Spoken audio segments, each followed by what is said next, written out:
నా సబ్జెక్టుకు చాలా లీడ్స్ అన్నీ ఇచ్చారు.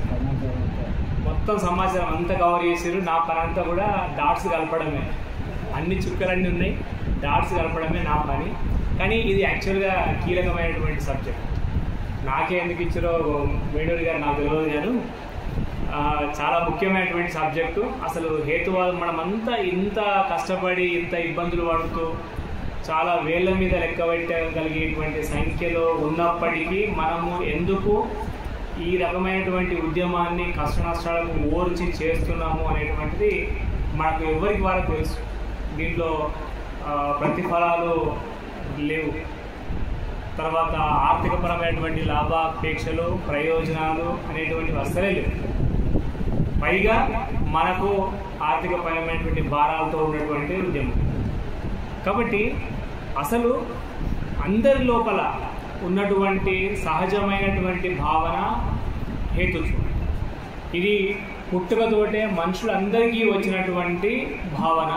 కానీ జంతువుల లోపల తక్కువ స్థాయిలో ఉంది, మనుషుల లోపల ఉన్నత స్థాయికి చేరింది. జంతువుల్లో తక్కువ స్థాయిలో ఉంది, అమీబా కూడా రేషనాలిటీ ఉంది. అమీబాలో కూడా హేతుత్వం అనేటువంటిది ఉన్నది, కానీ మనిషిలో ఉన్న స్థాయి లోపల లేదు. కాబట్టి జీవం అనేటువంటిది పరిణామం చెందుతూ ఉన్నటువంటి సమయం లోపల హేతుత్వం కూడా పెరిగింది అనేటువంటి విషయం మనకు ఎస్టాబ్లిష్ అయింది. కాబట్టి జంతువుల్లో లేనిది ఇక్కడ లేదు, మన దగ్గర లేదు. కనుక జంతు వారసత్వమే మనకు హేతుత్వం. ఇంతకుముందు సార్ అదే చెప్పిండు, మనుషులు జంతువులు అంటే ఎవరు నమ్మరు, జంతువుల నుండి వచ్చిండ్రు అంటే ఎవరు నమ్మరు, మేము కోతుల నుంచి వచ్చినామా అనేటువంటి అహంకారం అనేటువంటిది కనిపిస్తుంటుంది. కాబట్టి కోతుల నుండే వచ్చాం, కోతులు మన తాతలు. డార్విన్ అదే విషయాన్ని ఎస్టాబ్లిష్ చేశారు. రకరకాల పరిశోధనలతోటి జీవ జాతులన్నింటినీ ఒక క్రమం లోపల, ఒక ఆర్డర్ లోపల పెట్టి దాన్ని ఒక ఎవిడెన్స్లు అన్నీ కలెక్ట్ చేసి వాటిని మన ముందు ఎస్టాబ్లిష్ చేసి చూపెట్టాడు. అప్పుడున్నటువంటి సమాజము వ్యతిరేకించవచ్చు, కానీ అది చాలా కీలకమైనటువంటి సందర్భం. కాబట్టి మానవ సత్యాన్వేషణ, మానవ అన్వేషణ అనేటువంటిది జంతువులలో ఉన్నది, మనుషుల లోపల కొనసాగుతూ ఉన్నది, ఉన్నత స్థాయిలో కొనసాగుతుంది. ఇంతకుముందు గుమ్మ వీరన్న గారు కూడా ఆ విషయం చెప్పారు. Higher order of thinking. భౌతిక వాస్తవిక వాదము అంటే అది చాలా చిన్న విషయం కాదు. ఎంఎన్ రాయ్ ఆ విషయాన్ని మొట్టమొదటిసారిగా గట్టిగా ప్రతిపాదించారు. భౌతికవాదం అంటే మెటీరియలిజం అన్న. మెటీరియలిజం అంటే ఏంటి? వస్తువుల వినియోగవాదం. వస్తువులను వినియోగించుకోవాలి, వస్తువులను వినియోగించుకోవడము, వస్తువులను వాడుకోవడము అనేటువంటి ఒక భావజాలంగా ఉన్నటువంటి దాన్ని, అసలు అది మెటీరియలిజం అంటే కూడా అది కాదు. భౌతిక వాస్తవికతవాదం అంటే కూడా ఫిజికల్ రియలిజం, భౌతిక వాస్తవికతవాదం. కాబట్టి ఇవన్నీ కూడా మనం చెప్తున్నటువంటి భావాలు అన్నీ కూడా హయ్యర్ ఆర్డర్ ఆఫ్ థింకింగ్.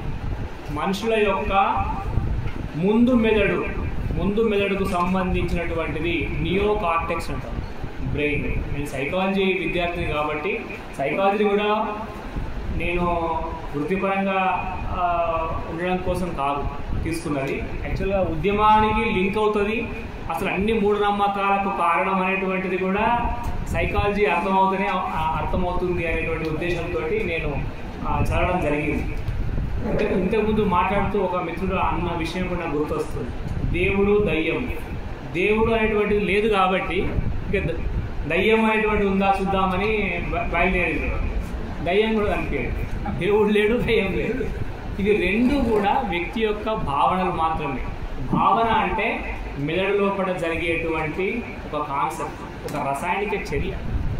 అందుకే దగ్గర దాకా వచ్చేంత వరకు వారికి ఆ గోడ దయ్యంలా కనిపించింది.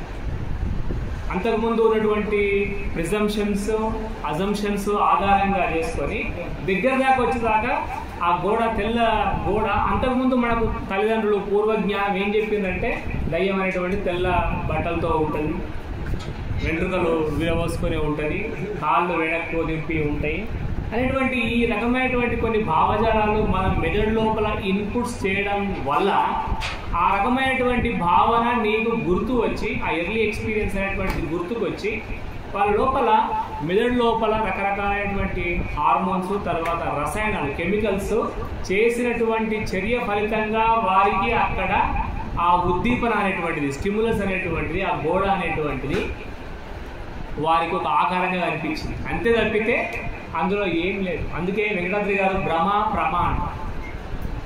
కాబట్టి సైకాలజీ లోపల దీనికి ఉన్నటువంటిది ఏంటి అంటే భ్రమ విభ్రమ అంటారు. భ్రమ విభ్రమ, ఇల్యూషన్ అల్యూషన్. ఇల్యూషన్ అంటే ఏదైనా ఒక ఉద్దీపన అక్కడ ఉండి వీరు ఇంకో రకంగా దాన్ని పర్సీవ్ చేసుకుంటే, ప్రత్యక్షం చేసుకుంటే లేదా అర్థం చేసుకుంటే దాన్ని మనం భ్రమ అంటాం. అంటే అసత్య ప్రత్యక్షాన్ని మనం భ్రమ అంటాం, అసత్య ప్రత్యక్షాన్ని భ్రమ అంటాం. నిజానికి ఎగ్జాంపుల్ చెప్పాలంటే ఒక తాడును చూసి జనరల్గా పాము అనుకోవడం అనేటువంటిది ఒక భ్రమ. కానీ విభ్రమ అంటే ఏంటి అంటే అక్కడ ఏమీ ఉండదు, స్టిమ్యులస్ అనేటువంటిదే ఉండదు. కానీ స్టిమ్యులస్ లేకుండా వీళ్ళ మైండ్ లోపల ఒక రకమైనటువంటి భావన కలుగుతుంది. ఆ కలిగినప్పుడు వీళ్ళు విభ్రమకు గురవుతారు. వారికి దయ్యం కనిపిస్తుంది, దేవుడు కనిపిస్తాడు, తర్వాత రకరకాల భావాలు వినిపిస్తాయి, చెవులకు వినిపిస్తాయి, వాళ్ళ గుండెల మీద పడుకుంటే కూర్చున్నట్టుగా అనిపిస్తాయి, రకరకాలైనటువంటి భావాలు ఇట్లాంటివన్నీ కలుగుతాయి. కాబట్టి ఇదంతా కూడా మెదడు యొక్క చర్యలే తప్పితే, మెదడు లోపల జరిగేటువంటి ఆలోచన తర్వాత రసాయన చర్యలే తప్పితే ఇంకోటి కాదు. కనుక మానవ అన్వేషణ అనేటువంటిది ఈ రకంగా సత్యం వైపుగా తాను తెలుసుకోలేనిది తెలుసుకుంటూ ముందుకు వెళ్తున్నటువంటి క్రమం లోపల ఈ సత్యాన్వేషణ అనేటువంటిది ఒక 3 క్రమాలుగా జరుగుతుందని డాక్టర్ శ్రీ నారాయణ రెడ్డి చెప్పి తన విశ్వంబర అనేటువంటి కవిత్వం. అది నా దృష్టిలో ఒకటే. ఆయన 3 చెప్పిండు, కానీ అది ఒకటే. అదేంటి అంటే ఆయన చెప్పినటువంటి ఆర్డర్ నేను చెప్తాను. కళాత్మకము, తర్వాత వైజ్ఞానికము, 3వది ఆధ్యాత్మికము అన్నాడు. కానీ మానవ సత్యాన్వేషణ అనేటువంటిది పూర్తిగా ఒకే స్టెప్లో కూడా జరిగింది. అది వైజ్ఞానికం మాత్రమే. కళాత్మకము తర్వాత ఆధ్యాత్మికమైనటువంటిది ఇవి 2 కూడా గందరగోళాలు. వైజ్ఞానికంగా జరిగినటువంటి అంశాల లోపల వచ్చినటువంటి గందరగోళాలకు దారి తీసినటువంటివి ఆధ్యాత్మికం. ముఖ్యంగా కళ కూడా ఇంచుమించుగా అదే పని చేస్తుంది. అందుకే వెంకటాద్రి గారు చెప్పినటువంటి విషయం ఏమిటి అంటే కళాతత్వం శాస్త్రం హేతువాదం అనేటువంటి పుస్తకం లోపల కళ అనేటువంటిది మనిషిని నిద్రపుచ్చుతుంది, కళ అనేటువంటిది మానసిక నిద్రకు గురి చేస్తుంది, కళ అనేటువంటిది మనిషిని ఆలోచన శక్తిని తగ్గిస్తుంది, ఆలోచన శక్తిని అణగదొక్కుతుంది. అంతకంటే పెద్ద పని చేసేటువంటిది ఏంటి? ఆధ్యాత్మికం. ఇంతకుముందు సార్ చెప్పిండు అదే, లాయర్లు అయినంత మాత్రాన కోర్టులలో మనం గట్టిగా మాట్లాడేందుకు ఉండదు. అక్కడ సినిమాల్లో చూపెట్టినట్టుగా ఇష్టం వచ్చినట్టుగా మాట్లాడి ఇష్టం వచ్చినట్టుగా బిహేవ్ చేయడానికి లేదు, లేదా ఛాన్స్ లేదు. కాబట్టి చాలా పద్ధతి ప్రకారం నడుస్తాయి అవన్నీ కూడా, చాలా ఇంటలెక్చువల్ లెవెల్లో నడుస్తాయి, చాలా క్లియర్గా ఉంటాయి. ఎమోషన్స్కు అక్కడ తావు లేదు. కాబట్టి కళ ఆధ్యాత్మికత అనేటువంటిది ఇప్పుడు ఒక రంగాలుగా మారిపోయినాయి, చాలా పెద్ద రంగాలుగా మారిపోయినాయి. కాబట్టి అవి కూడా మనుషుల యొక్క హేతుత్వ శక్తిని తగ్గిస్తున్నాయి. కాబట్టి అందరూ మనం జనరల్గా అనుకుంటున్నాం అట్లా ఉండాలి, ఇట్లా ఉండాలి, హీరోలు ఫైట్ చేసినట్టుగా మనము నిజ జీవితంలో కూడా ఫైట్ చేయాలనేటువంటి ఆలోచనలు ఉంటాయి కదా, అవన్నీ కూడా మనం ఊహించుకున్నటువంటివే. కానీ అవి నిజ జీవితంలో కూడా జరిగేటువంటి అవకాశం అనేటువంటిది లేదు. కాబట్టి మనము పరిణామం చెందుతున్నాము అంటే మన ఆలోచనలు కూడా పరిణామం చెందుతూ ఉంటాయి, మన జీవ పరిణామం అనేటువంటిది జరుగుతూ ఉన్నది. కాబట్టి జీవం పరిణామం చెందుతున్నటువంటి క్రమం లోపల మన ఆలోచన స్థాయిల లోపల కూడా మార్పు వస్తుంది. ఆ మార్పు హేతుత్వ శక్తిని పెంచుతూ ఉంటుంది. అన్ని రకాలుగా వ్యక్తి లోపల అనేక రకాలైనటువంటి మార్పులు అనేటువంటివి వస్తాయి. కాబట్టి వెంకటాద్రి గారు చాలా సందర్భాల్లో కూడా చెప్పినటువంటి విషయం ఏమిటంటే హేతువాదం అంటే ఏమిటో కాదు, హేతువాదం అంటే ప్రశ్నించడం. ఎందుకు, ఏమిటి, ఎలా, ఎప్పుడు, ఎక్కడ అనేటువంటి ఈ 5 ద్వారాల ద్వారా, ఈ 5 సాధనాల ద్వారా మనిషి ఎవరైనా తనకు కావలసినటువంటి విజ్ఞానాన్ని సంపాదించుకోవచ్చు. కానీ మన సమాజం లోపల చాలా సందర్భాల్లో కూడా జరుగుతున్నటువంటి విషయం ఏంటి, చిన్నప్పటి నుండి బాల్య దశలో ఉన్నటువంటి అంశం ఏమిటి అంటే ప్రశ్నను చంపేయడం. మనము ఏదైనా క్వశ్చన్ ఉత్సుకతోటి అడిగితే నిజంగా పిల్లల ప్రవృత్తి అంతా కూడా క్వశ్చనింగే.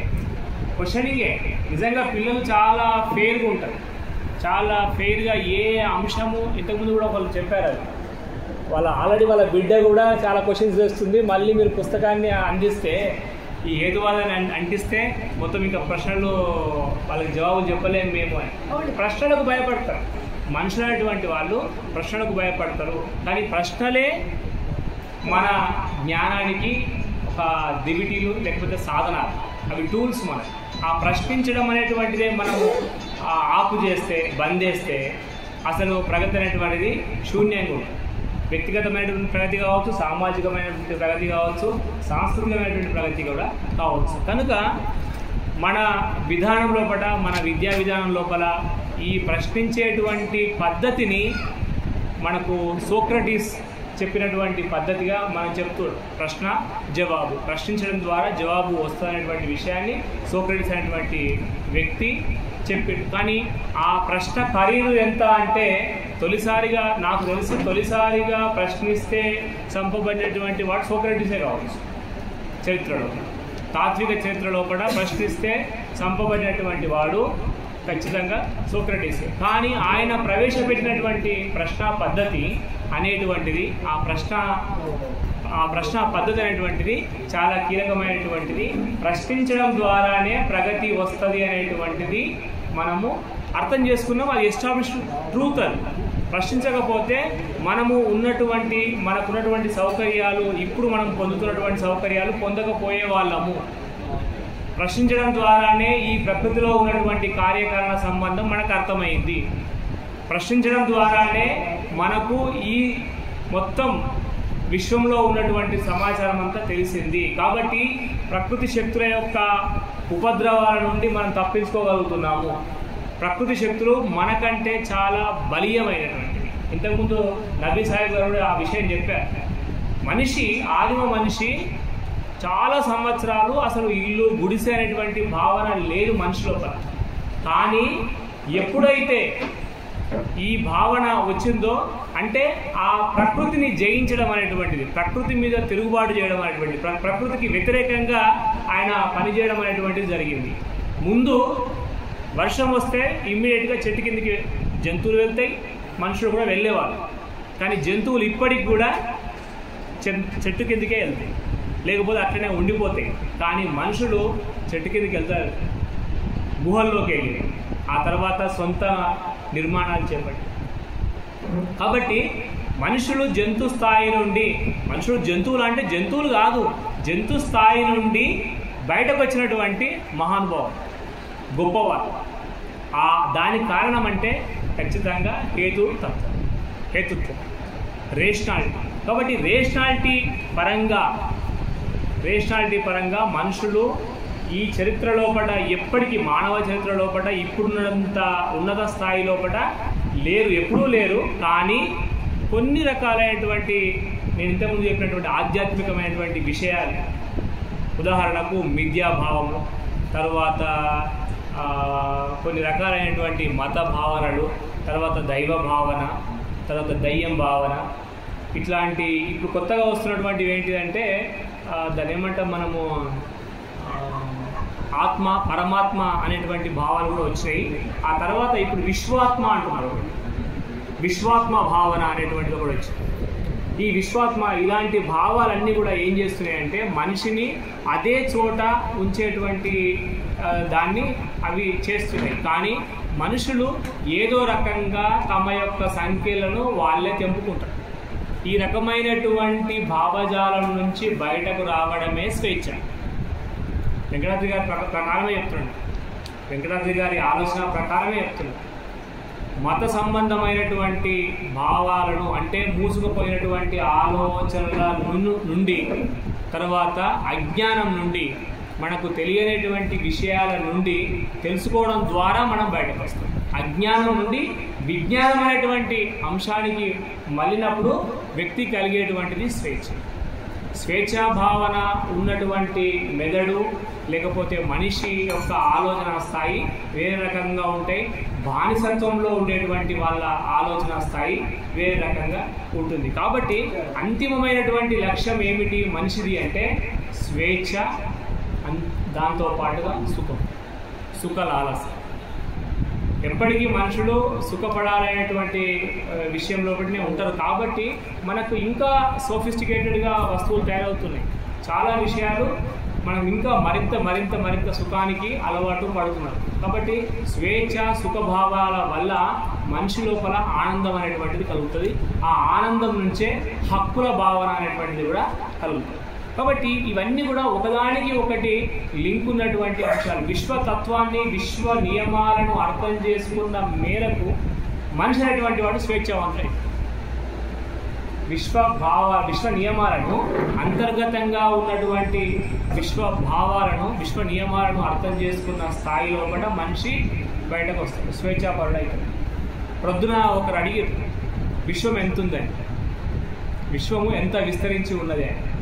విశ్వము ఎంత విస్తరించి ఉన్నదో మనము ముందుకు వెళ్తున్నా కొద్దీ తెలుస్తుంది.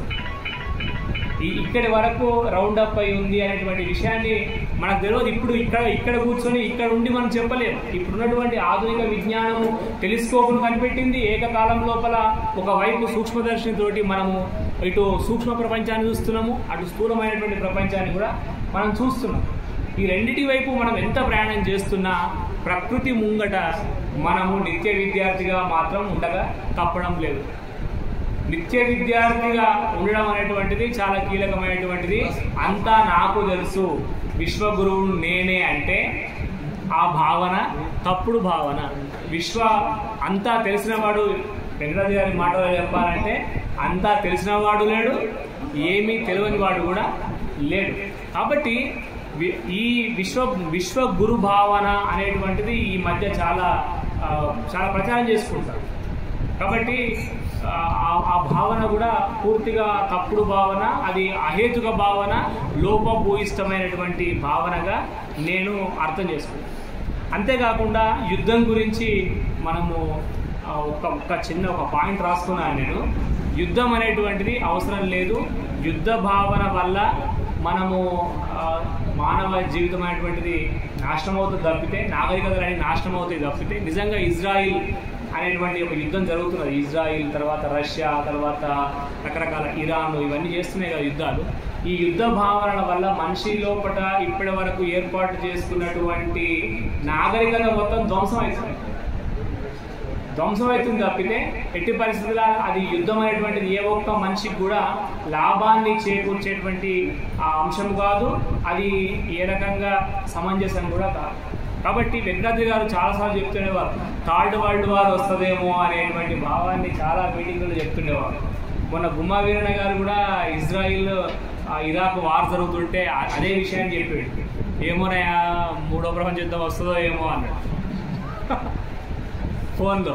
కాబట్టి అట్లాంటి భావజాలానికి యుద్ధం ఎప్పుడు కూడా చెడే చేసింది. మన యుద్ధం దేని మీద ఉండాలి? మన యుద్ధము పేదరికం మీద ఉండాలి, యుద్ధం అజ్ఞానం మీద ఉండాలి, మనిషి యొక్క యుద్ధము అవినీతి మీద ఉండాలి. అందరి సౌభాగ్యాన్ని రక్షించేటువంటి అంశాల మీద మన యుద్ధం ఉండాలి. కానీ కేవలము ఒక టెరిటరీస్, ఇంతకుముందు మేడల్ సార్ చాలా బాగా చెప్పారు, కేవలము నా రాజ్యము, నా దేశము అనేటువంటి సరిహద్దులతోటి. ఇంతకుముందు అసలు ఏ దేశాలు లేవు కదా. అసలు మొత్తము మనము చరిత్ర తీసుకుంటే మొత్తం భౌగోళిక శాస్త్రాన్ని మనం అర్థం చేసుకుంటే ఏకఖండ సిద్ధాంతం, మొత్తం ప్రపంచమంతా కూడా ఒకటే ఖండంగా ఉంది. ఒకటే ఖండము రకరకాల పరిణామ మార్పుల వల్ల అనేక ఖండాలుగా మారింది తప్పితే ఆ మనుషులంతా ఒకే ఆఫ్రికా నుంచి పోయినటువంటి వ్యక్తుల సంచారం వల్ల ఎక్కడ వాటర్ వస్తే అక్కడ ఆగిపోవడం జరిగింది. కనుక ఈ యుద్ధం అనేటువంటి భావన నా దృష్టిలో తప్పు. అంతేకాకుండా భావోత్పత్తి దేహ ధర్మం అనేటువంటి విషయాన్ని వెంకటాద్రి గారు చాలా బాగా చెప్తుండే. మేము సైకాలజీ లోపల కూడా మనము మెదడు యొక్క ధర్మాన్ని అర్థం చేసుకోకుండా మనుషులను మనము కేవలం మనుషుల్లా కాకుండా కొంత రోగులుగా కూడా అప్పుడప్పుడు అర్థం చేసుకోవాలి. రోగులుగా అంటే మనం ఏం చేస్తున్నామంటే మతస్థులో ఒక వ్యతిరేక భావం చెప్తుండే, తర్వాత నాకు దేవుడు కనిపిస్తున్నాడు, నాకు దయ్యం కనిపిస్తున్నాడు అనేటువంటి భావము మనము వినగానే మనం ఏం చేస్తున్నామంటే వాళ్ళే మూర్ఖులని కొట్టేస్తున్నాం. కానీ వాళ్ళను ఒకసారి సైకలాజికల్గా మనము ఒక డాక్టర్కు చూపించేటువంటి అవకాశం కూడా ఉండాలి. బట్ ఎందుకంటే రకరకాల మందికి దాదాపుగా 50-60% జనాల లోపల మానసికమైనటువంటి తీవ్రమైనటువంటి సంఘర్షణ వల్ల, ఫ్రస్ట్రేషన్స్ వల్ల, కాన్ఫ్లిక్ట్స్ వల్ల, రకరకాలైనటువంటి తీవ్రమైనటువంటి జాడ్యాల వల్ల, మానసిక రుగ్మతల వల్ల వాళ్ళు ఆయా భావాలను పిడివాదాలుగా వాళ్ళు అట్లనే అంటిపెట్టుకొని ఉంటున్నారు. కానీ అది వాళ్ళకు కూడా తెలియదు. మాకు ఆ జబ్బు ఉన్నట్టుగా, ఆ రకమైనటువంటి భావాలతో మేము ఉన్నట్టుగా కూడా ఆ విషయం తెలియదు. చాలా వరకు హిస్టరీ. ఇప్పుడు మీకు బోనాలు వస్తాయి, బోనాలు వచ్చినప్పుడు ఆ బోనాల లోపల రకరకాలుగా వాళ్ళు శిగాలు మీరు ఊగుతూ ఉంటారు. అది అంతా కూడా నథింగ్ బట్ అది హిస్టరీ.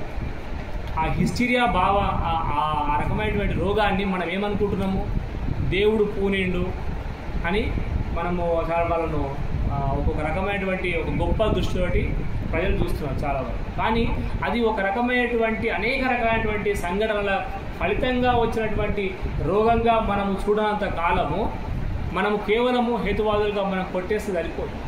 దానికి చికిత్స ఉన్నది. అంతేకాకుండా స్కిజోఫ్రినియా అనేటువంటి ఒక వ్యాధి ఉన్నది సైకాలజీ. అది ఏమవుతుందంటే రకరకాలైనటువంటి నేను ఇంతకుముందు చెప్పినటువంటి భ్రమల్ని విభ్రమల్ని కలిగిస్తుంది. హాల్యూసినేషన్స్ వాళ్ళ లోపల వస్తాయి. నాకు దేవుడు చెవులో ఏదో చెప్పిండు అనేటువంటి సంఘటనలు మనం చూస్తుంటాం. ఒక హీరోయిన్ అయితే మన యూట్యూబ్లో వీడియో చూస్తుంటే ఆ హీరోయిన్ చెప్పింది, నాతో దేవుడు మాట్లాడతాడు. టాప్ హీరోయిన్ చెప్పింది ఇంటర్వ్యూలో. అంటే వాళ్ళని మనం ఒక సెలబ్రిటీలుగా, ఒక గొప్ప వ్యక్తులుగా, డబ్బు సంపాదించే వాళ్ళుగా కొద్ది గౌరవిస్తున్నాం. కానీ ఈ రకమైనటువంటి భావజాలాల్లో కూడా మనకు అర్థమవుతుంది ఏంటంటే వాళ్ళ మెంటల్ కండిషన్ ఏంది. ఈ విషయాన్ని మనము అర్థం చేసుకోవడం చాలా కీలకం. కాబట్టి మొన్న ఒక డాక్టర్తో మాట్లాడుతుంటే ఆయన అన్న విషయం ఏంటంటే అసలు 90% మనుషుల లోపల ఏదో ఒక రకమైనటువంటి చిన్న అబ్నార్మాలిటీ కనిపిస్తుంది అని చెప్పి అందరిలో. కాబట్టి ఆ రకమైనటువంటి దృష్టికోణాన్ని మనము అప్లై చేయకపోతే కేవలం వాళ్ళు మొండోళ్ళు, మూర్ఖులు అనే దాని దగ్గరనే ఆగిపోతే సమాజం మరింత నష్టం. కాబట్టి నా ఉద్దేశ ప్రకారంగా నేను హేతువాద ఉద్యమంలో ప్యూర్గా హేతువాద ఉద్యమం నుంచి నేను సైకాలజీ ఒక పీజీ చేసినాను, గ్రాడ్యుయేట్గా అయినా, తర్వాత ఎంతోమంది విద్యార్థులకు టీచింగ్ చేసినాను. కాబట్టి ఆ అనుభవాన్ని కూడా మనము అర్థం చేసుకొని తర్వాత చాలా పుస్తకాలు కూడా ఉన్నాయి. ఇప్పుడు ఈ మధ్య మన రకరకాలైనటువంటి యూట్యూబ్ వీడియోలు కూడా మనకు అందుబాటులో ఉన్నాయి. కాబట్టి వాటిని చూసి ఈ కోణంగా కూడా మీరు అర్థం చేసుకోమని మిమ్మల్ని రిక్వెస్ట్ చేస్తున్నాను. కాబట్టి కేవలము హేతువాదులుగా మన ఖండనే కాకుండా వాళ్ళ లోపల ఉన్నటువంటి ఈ భావజాలం ఏదైనా ఉంటే దానికి కారణాలు హెరిడిటరీ వంశపారంపర్యంగా వచ్చినటువంటి జన్యుపరమైనటువంటి లోపాల వల్ల కావచ్చు, లేదా ఇంకా ఏమైనా వ్యాధుల వల్ల కావచ్చు అనేటువంటి విషయాన్ని ఒక్కసారి మీరు ఆ దృష్టి కూడా పెట్టుమని నేను అడుగుతున్నాను. కాబట్టి మనమందరం కూడా మెదడుకు మన రసాయనాల విధానాలకు మనం బానిసలు. ఖచ్చితంగా దైవ భావన, తర్వాత మూఢనమ్మకాలు, దయ్యం భావన, ఈ రకమైనటువంటి అన్నీ కూడా మనకు బయట నుండి రావడం లేదు, మన శారీరక ధర్మాల ద్వారానే వస్తున్నాయనేటువంటి విషయాన్ని మనం అర్థం చేసుకుంటే మనము హేతువాదాన్ని మానవవాద స్థాయికి తీసుకువెళ్ళే వాళ్ళం అవుతాం. కాబట్టి మనిషిని కేవలము మనం ఒక పిడివాదులుగా గుర్తించడం కంటే కూడా వాళ్ళను మనము కొంత వాళ్ళకు మన సహాయం అవసరం ఉన్నది అనేటువంటి క్రమం లోపల ఇవాళ మనం ఒకటి చూసినాం, ఒక కుటుంబ సమస్యతో పాటుగా అది వీధి సమస్యతో పాటుగా అది అట్లనే కొనసాగితే అది ఒక వర్గ సమస్య. అట్లా ఒక సమస్య అనేటువంటిది అక్కడ పుట్టేటువంటి అవకాశాలు. కాబట్టి మనుషులను మతము మార్చి ఏదో చేస్తుంది అనేటువంటి భ్రమలు అయితే మనకు లేవు. మతాలు ఏవి కూడా మనుషులను గొప్ప వ్యక్తులుగా మార్చినటువంటి అది ఎక్కడ లేదు. కాబట్టి కొద్దిగా మాట్లాడినటువంటి అంశాల లోపల మతానికి శాస్త్రానికి సంఘర్షణ ఎప్పటికీ జరుగుతూనే ఉన్నది. ఆ క్రమం లోపల మతం అనేటువంటిది ప్రతిసారి ఓడిపోతున్నది, కానీ మతము కొత్త రూపం సంతరించుకుంటుంది. ఉదాహరణకు హిందూ మతాన్ని ఎగ్జాంపుల్గా తీసుకొని మేము రాత్రి కూడా మాట్లాడుకున్నాం. ఏంటంటే హిందూ మతం అన్ని విషయాలు చెప్తుంది, దానికి వ్యతిరేకంగా మాట్లాడినటువంటి ప్రతి వారిని ఫస్ట్ నెగ్లెక్ట్ చేస్తుంది, అని వ్యతిరేకిస్తుంది. ఆ తర్వాత చివరికి వాడు మావోడే అంటే వాడు మావోడేనాయా, వాడు ఇంకో సంఘం పెట్టుకోవడం అంతే. ఇది చాలా సందర్భాల్లో కూడా ఇప్పుడు మనకు చూస్తున్నటువంటి చాలామంది తత్వవేత్తలు అందరూ కూడా లాస్ట్కు వేమనను కూడా ఆ సినిమాలో ఏం చూపెట్టారంటే వీరబ్రహ్మం గారి చరిత్ర సినిమా లోపల ఆయన విష్ణు అవతారంగానే చూపెట్టారు, ఎన్టీ రామారావు నటించే సినిమా. కాబట్టి ఎవరినైనా సరే హిందుత్వంలో ఉన్న బలం అదే, బలహీనత కూడా. బుద్ధుని కూడా ఇంకో ఒక అవతారంగా. కాబట్టి వ్యతిరేకంగా మాట్లాడిన హిందూ మతానికి వ్యతిరేకంగా మాట్లాడిన వాడిని వ్యతిరేకించిన వాడిని తమ లోపల కలుపుకోవడం ద్వారా చంపేస్తారు. అమీబా లక్షణం అది.